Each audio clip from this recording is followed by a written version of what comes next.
Түзгі тақырып жеке тұлғаны банкрот деп тану. А теперь самое интересное. Жеке тұлғаны банкрот деп тану. Жалпы қарыздарымыз көп, бәріміз білеміз. Қанша банктерден қарыз бар. Сол қарызымыз кеше салса, жалпы сол туралы бүгін әңгіме болады.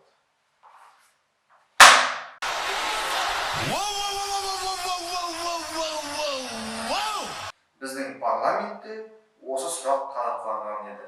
Бірақ бұны кейінге қалдырайық. Қараңыздар, сіз жеке тұлғасыз.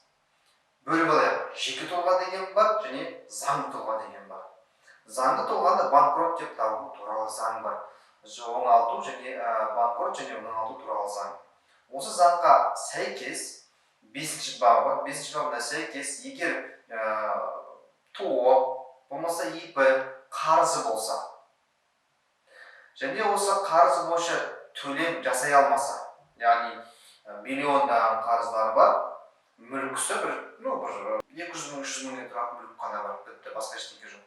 Онда бұндай компанияны, ИП-ны, болмаса ТО-ны банкрот деп тану туралы арыз жазуына болады сотқа. Содан кейін сотта бұның барлығы тексеріліп, шынымен де бұл тұлғаның жаңағындай кәсіпкердің Логично, не правда ли? егер заңды тұлға болатын болса, сұрақ осылайдан шешуші. Яғни сотқа жүгінеді, сот тексереді, конкурсный управляющий деген болады, одан кейін банкроттық управляющий деген болады, прокуратура өзі санкциясын береді, сөйтіп сот шешімін шығарып, бұл тұлғаны банкрот деп тану мүмкін еді. Әрине мен тез айттым, бірақ та бұның процедураның өзі бір жылға созылып кетуі мүмкін. Барлық процедураның өзі. Бірақ жалпы заңды тұлғаны, яғни компанияны, болмаса жеке кәсіпкер ИП-ны осылайынан банкрот деп тануға болады, яғни қарыздарынан кешіріп жіберуге болады. Ал жеке тұлғаға келетін болсақ, қандай ситуация? Жеке тұлғаға келетін болсақ, оның да қарыздары көп, бәленбай, бірақ атында ештеңе жоқ. Болмаса бар болса да бір мейбір адамның бар, бірақ та сол қарызын жабатындай мүлік жоқ. Ал жеке тұлғаны банкрот деп табатын заң әзірше жоқ. Неге? Егер жеке тұлғаны банкрот деп табатын заң болатын болса, онда бәрі оңай болушы еді. Яғни, как мен өзім жеке тұлға ретінде, мысалы банктен несие алдым, бір 50 миллион теңге несие алдым деп. Одан кейін 50 миллион теңгені төлей алмадым, бірақ атымда үй бар. Үй бар мысалға. Сол үйді 30 миллион теңгеге бағалап та банк сатты. Аржанда тағы 20 миллион теңге қалды.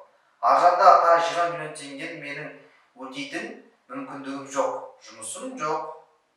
Атымда мүлік жоқ. Басқа да табатын мүмкіндік жоқ. Сол кезде жеке тұлға да арыз беретін болса, сотқа мысалға, сол кезде оны да банкрот деп тануға болатын еді. Егер жеке тұлғаны банкрот деп тану туралы заң қабылданса, ал бұл заң алдында айтып өтілгендей парламентте қаралды 2018 жылы, және ол 2021 жылы заңның күшіне ену керек еді. Бірақ өкінішке орай қазір 2021 жыл келді, бірақ жеке тұлғаны банкрот деп тану туралы заң ешқандай да заңның күшіне енген де жоқ, оны қазір қайтып көтерген де жоқ парламенттегі депутаттарымыз. И давайте все вместе.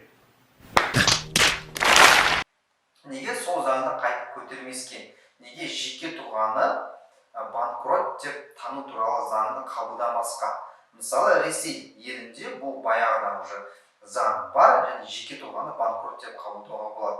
Мысалға, жеке тұлға келеді де айтады, менің қарызым осыншама, басымда мүлкім жоқ.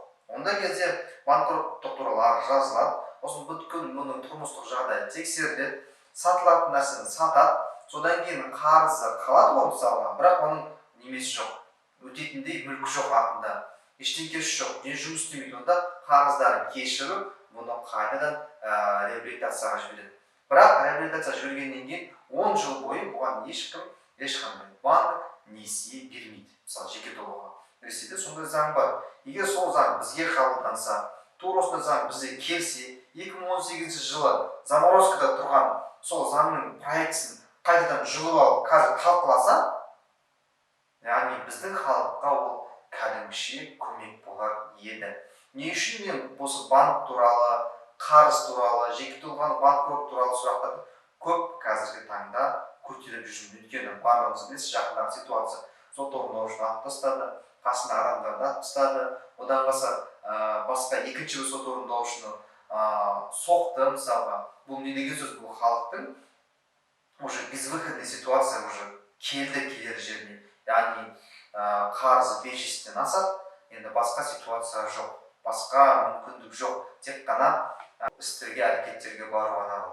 Сондықтан құрметті тыңдаушылар, құрметті подписчиктер, осындай информацияны тарқатып отырыңдар. Жеке тұлғаны банкрот деп тану туралы заңның қабылдануына біз осылайынан өзіміз талқылап, өзара және интернет желісінде осыны айту арқылы, осы тақырыпты көтеру арқылы мүмкін осы заң бізде қабылданып та қалар. Сондықтан комментарий жазыңыздар, лайк басыңыздар, подписка жасап осы тақырыпты көтерейік.